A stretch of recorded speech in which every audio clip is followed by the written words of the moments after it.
Welcome to episode 28. Today I'm very excited for the episode. We are joined by Nathan, a tutor from Fitasylum and FLM training. Nath, welcome to the podcast. Thanks for having me there. So we're going to start very quickly. What do you do at Fitasylum? So I am one of the full-time tutors at Fitasylum. So I teach online gym and PT, as well as mainly doing sports massage and exercise referral, with sports massage being my background, with it being sports therapy.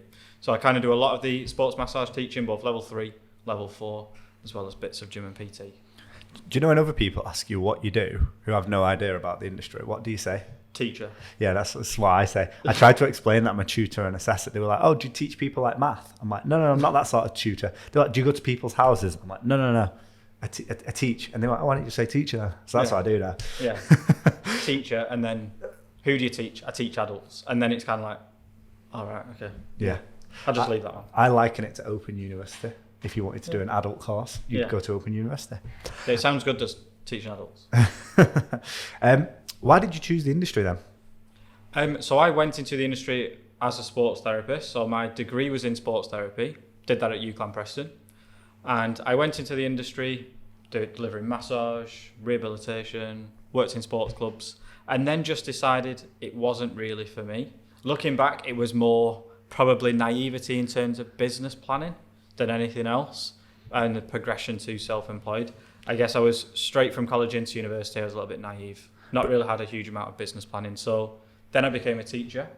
I've been teaching since 2018. Absolutely love it. So yeah, that kind of, I'm going to touch on a couple of things there. The first one being you are very good at sports therapy, but obviously I think a lot of people, we have a lot of good coaches and they struggle with the business side of stuff. The two best coaches I've ever worked with, both of them came to me because they were struggling with business, and they're literally the two best coaches. In fact, we got one of them on later today. He doesn't struggle for business, but at the time he didn't know how to market his service too well. So it'll be really interesting to hear from him.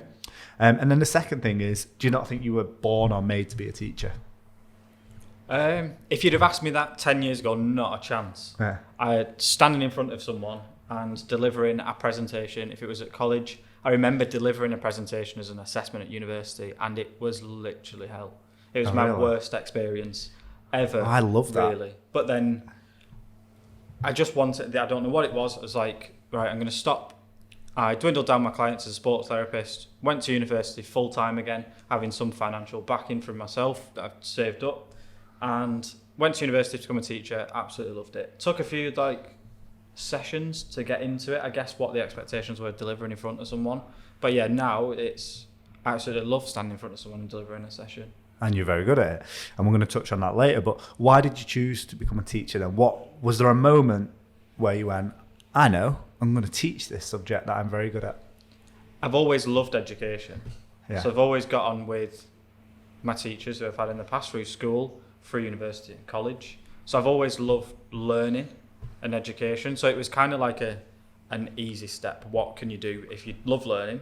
Become a teacher, because you're learning all the time, you're delivering all the time, you're still within education. So it's that side of it. Are you still in education now? I am still in education now. So I go back to university. I start this week for my masters. So what's your masters in? International sports management. So we kind of talked about the business side and having that naivety of business. Becoming a teacher, and it's odd, I've gained a lot more of an insight into business, especially working with Fitasylum when we're very close. So you kind of see how a business works. You don't get to see much of that in a college, which is where I've come from, because it's a very big machine. Yeah. So you don't get to see much of it. Whereas now, because we're much smaller, you kind of gain an insight into it, and it's a big interest. I like numbers, finance, business side of it. So people often think that Fitasylum or FLM Trainers is a huge company. But I think is there 13 of us, something like that? 13 of us. Yeah, so not too bad. And tell us about being a sports therapist then. I remember when I went on one of the courses with you, I went on the level 3 sports massage course, absolutely loved it. Got to see you teach firsthand, which was great for me.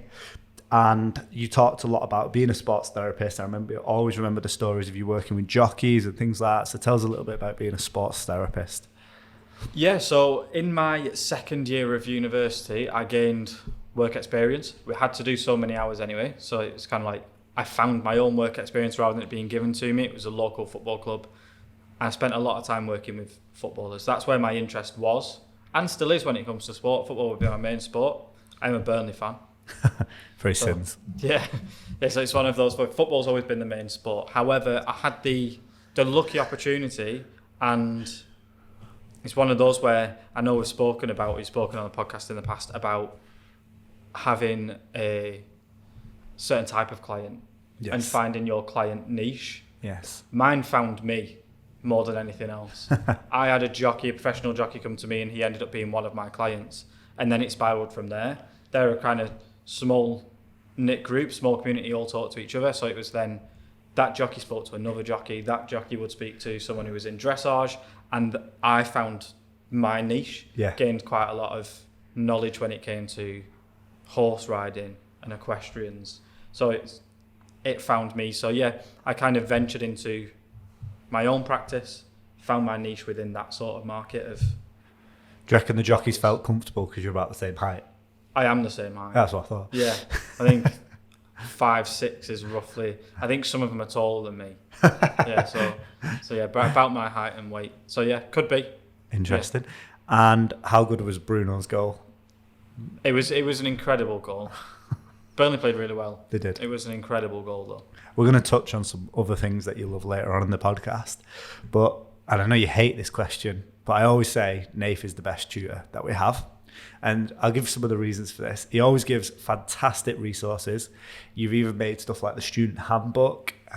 You teach in such a strict professional manner that kind of is like the standard, I would say. If someone like a governing body was to say, how should a course be taught? You literally follow that, don't you, by the book and by the, like, exactly how it should run.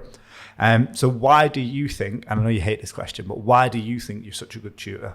Or as I put, an amazing tutor? I like keeping things simple.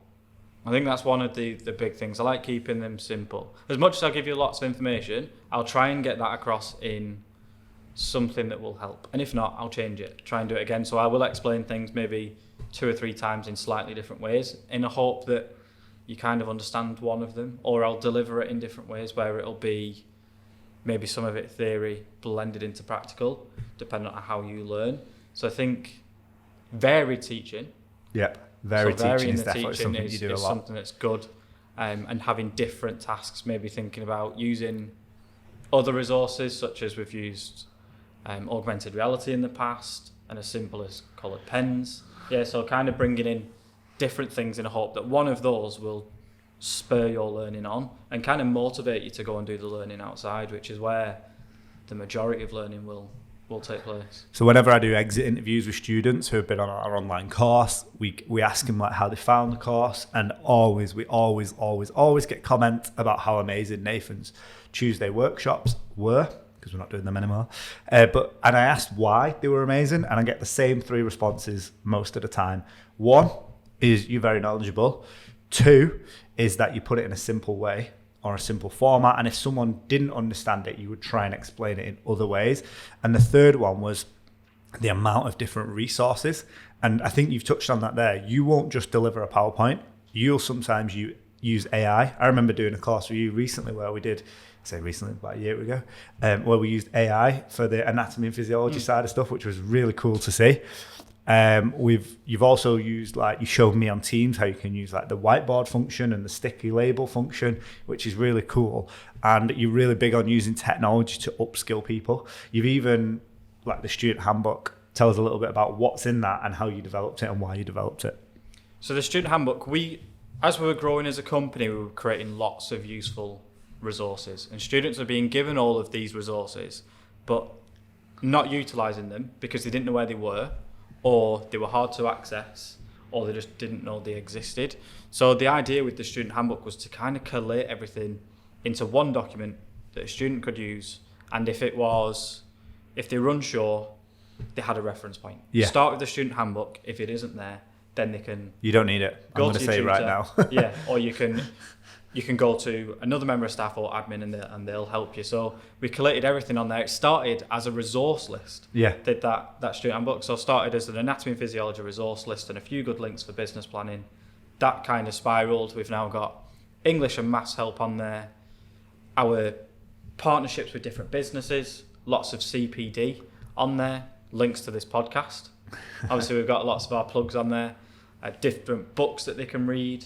We give lots of references to Instagram, YouTube, audiobooks, podcasts. Yeah, so always finding new things on YouTube, listening to things like TED Talks or simple anatomy and physiology videos that we kind of figure will help. Again, going back to what we mentioned, giving you a different way of learning. So not just keeping it the exact same. So at Fitasylum, Nath is often the problem solver. So if there is a problem, I usually ask Nath as the first port of call. If I have a student that's having a few issues or struggling, again, Nath is the first port of call. And I think what the student handbook does is it gives a lot of different resources for a lot of different learning styles. And also a lot of different learning needs, and they are different. Some people have different styles of learning, but also some people have specific needs. Like I would much rather listen to a podcast, audiobook, watch a YouTube video than read a book. And I think a lot of students are like that, so it is really interesting. And like I said, the student handbook has been so helpful. So they're the sort of things that make you an amazing tutor, I would say. Yeah, and we linked it to the additional learning support lead role, which I have. So there's a lot of things on there that will help with dyslexia or ADHD. So we've got perfect links on there, visual impairment on how you can go and use our software, which we use Teams. Even changing languages. Changing languages, so if it's English as a second language. Yeah, everything we've done that, and dictation. So if something needs, like, you need to read it out, or if you need to kind of speak your work into reality. And that leads us nicely onto like your love of YouTube, books, podcasts, cooking, all these sort of things, Burnley. But one of the things Nath did do, which kind of was a little absolute gem, is he said, upgrade to YouTube Premium. And honestly, it's the best thing ever. So if you've not got YouTube Premium, I highly recommend you do it. And that's just because you watch so much YouTube. Yeah, if YouTube, if you want to sponsor us. But yeah, tell us a little bit about the things you love and why you love them. Yeah, so in terms of my main passion is cooking. Love food. Kind of goes alongside the exercise stuff of this one. Kind of works nicely. Like food, like Asian food mainly, probably South Asian food being my favourite. But yeah, and then that alongside the learning so much about food at the moment. So cooking with friends from different areas of the world, like that side's really good. And then that progresses into books, reading, YouTube, watching YouTube channels that cook, just to kind of like develop my knowledge. But yeah, I love reading, always have, really. So different stuff. I'm reading a lot of business stuff and finance stuff at the moment, just in preparation for university, and a few bits of management books as well. Nice. So this weekend you were making samosas with your friends, and at Christmas you made us all curries, which were absolutely amazing, weren't they, Cal? And so much to the point that I was like, should I eat the last portion? But then not everyone's going to get a piece, which obviously I didn't do. Gary did that though. And you've never seen a man get so excited about talking about his cooking knives. And I remember you telling me about these, and I was thinking, do I get this excited about anything? But I probably do. So Nath, tell us a little bit about why you get so excited about your cooking knives. We do have those passions where no one else will understand it, but it's passionate for you. I do have 2 special knives, which are handmade Japanese knives, which nothing to anyone else. However, if you do cook or you do have an interesting knife, like, you'll know about it. Yeah. Japanese make the best knives in the world, arguably. Some people would argue against that one. But yeah, I got, in my birthday presents last year, 2 Japanese cooking knives, chef knives. Is that for anything in particular? I have one for meat and one for veg. Nice. Yeah, So are we expecting some really good curries again this Christmas? I just want to lock that in now ready. I have said I'll make one whenever. Brilliant. I know we were going to do staff training when it was hot, and it was going to be, I was going to cook a barbecue for everyone. However, that didn't happen. Because we were so busy. Yeah. So that leads me nicely onto, what have you learned since becoming a tutor, since becoming a sports therapist? You know, you're 28 years old. Like, what have you learned in that time frame? Progressed so much as a person. Obviously, I've learned a lot about exercise, massage, health, fitness. That's all just come with the time and just teaching it, but grown so much more as a person. From that person who didn't want to stand in front of anyone to person who's happily doing Podcast. this, doing a podcast or presenting in front of someone from 9 till 5. Like, It's a lot of self-development. yeah, so lots of self-development, grown a lot personally. I think looking back at it, if I was to start my bachelor's degree now, I think there would potentially have been more success afterwards when it comes to progressing the sports therapy business. Really? However, teaching, I'm very passionate about teaching. But again, it's just growth. All of this period between doing sports therapy and then teaching is part of the growth. I don't know if I'd have had that. Can you pinpoint that growth to one specific thing? My girlfriend, I'm going to say. Really? Yeah. Just by pushing you? Or we've already discussed this off pod about uplifting you. What was it? Yeah. Or is it more getting out of your comfort zone, or is it a combination? Probably comfort zone. Yeah. I was very comfortable. It's kind of where I was leading to. I thought it was getting out of your comfort zone. Yeah, so, however, I did teach before I met Ashley. So, but yeah, pushing me out my comfort zone and showing me what I can do. Yeah, how more than amazing. anything else. Kind of having someone to kind of be your little cheerleader, pushing you to 100%. pushing you to do more. Going and doing a master's now, starting this week, and having a 5-month-old child. I was going to say, that's like a big commitment from both of you because it's a team now, isn't it? Mm. And I think, for anyone listening, there are two huge takeaways. Have good people around you and push yourself out of your comfort zone. Mm. And you might be that person actually trying to push someone else out of their comfort zone. So, friendly reminder there. And we're just going to move on to the last little bit now is, what are you excited for in 2024? Is there anything specifically that you like? I'm buzzing for this. University. So by 2024, I should have finished my first year of the Masters, doing it part-time. But then seeing my little boy grow, really, it'll be into his first birthday then. So that, and then what we do as a family, more than anything else. I think it's a big thing, having a new baby into the family. It's changed everything, flipped certain things upside down. But yeah, it's all fun. So I'd say that's what I'm excited for. And then being along with this journey with Fitasylum and FLM training on us growing, because from 2021 when I first started, we've grown significantly. I mean, we both started at very similar times. It was a few months apart. It's mad, isn't it, how quick it's grown? Yeah. Such a good company to work for as well. Yeah, absolutely love it. And one tip for someone currently in education? One tip for someone currently in education looking at progressing into the industry would be network. Network? Yeah, oh, wow, I love that. Definite network. Speak to as many people as you can and try and always get something out of it. Love that. So in terms of, I know we've mentioned social media, don't we? And I don't have social media. I do have LinkedIn. So if anyone does want to network, LinkedIn I'm is on not LinkedIn. social media. I'm on LinkedIn. So you can network me on social media. That's the only thing. But he doesn't have a phone and he has to access it for a PC at home. One tip for someone who's a fellow professional. This could be a tutor, sports massage, or just general professionals. Don't get comfortable. Oh, I love it. Yeah, don't get comfortable. Don't get comfortable. You always need to learn. Teaching changes all the time. I'd say don't get comfortable. I think learn from other people. Always talk to other people. Again, it goes back to the networking. But always push yourself. I've got a bonus question as well. Any tip for anyone that's just become parents as you've got a 5-month-old? Because I remember that first Teams meeting after you came back from mat leave. I was like, Nath, are you loving life? You feeling refreshed? You're like, no. Yeah. My biggest tip is it doesn't matter what anyone will tell you as a new parent. Speaking to other parents, it doesn't matter what anyone will tell you. It's worse than what they tell you. It's worse than what they tell you. That was basically the feedback he gave me, but I didn't want to say it on the podcast. No one has lied. No one has lied to you, but they've not said how bad it is. They've tried, but failed. So we had a team meeting to put some context to this, and me and Nath usually get on the team meetings a little bit earlier, or Nath always does, and I got on a bit earlier, so I was like, how's Otis? How's family life? Awful. It is worse than they tell you, Deck. Yeah.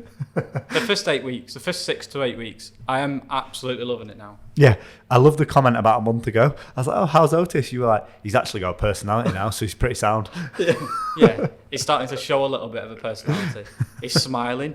If he smiles at something you do, he's enjoying it. But at the beginning, he can't smile, he can't talk, he can't make any noise other than crying. So it's really difficult. Really selling it to people, isn't it? It's really difficult. However, get through that for 6 to 8 weeks, and is that getting out of your comfort zone? Yeah, again, getting out of your comfort zone. Yeah, it's good. I'm enjoying it now. I'm enjoying being a parent. Awesome. And I'm glad to hear that. I'm sure Ashley's glad to hear that as well. But where can people find you on socials? And LinkedIn is not a social media. LinkedIn is a social media for business-minded people. Okay. How many business meetings have you done off LinkedIn? I've attended a few webinars on LinkedIn. Becoming really good at just like free webinars that you can Nice. attend. So guys, if you want free webinars, hit up LinkedIn. If you want to see Nathan, check out at Fitasylum, because he'll be there trying like on a Monday or a Wednesday slot.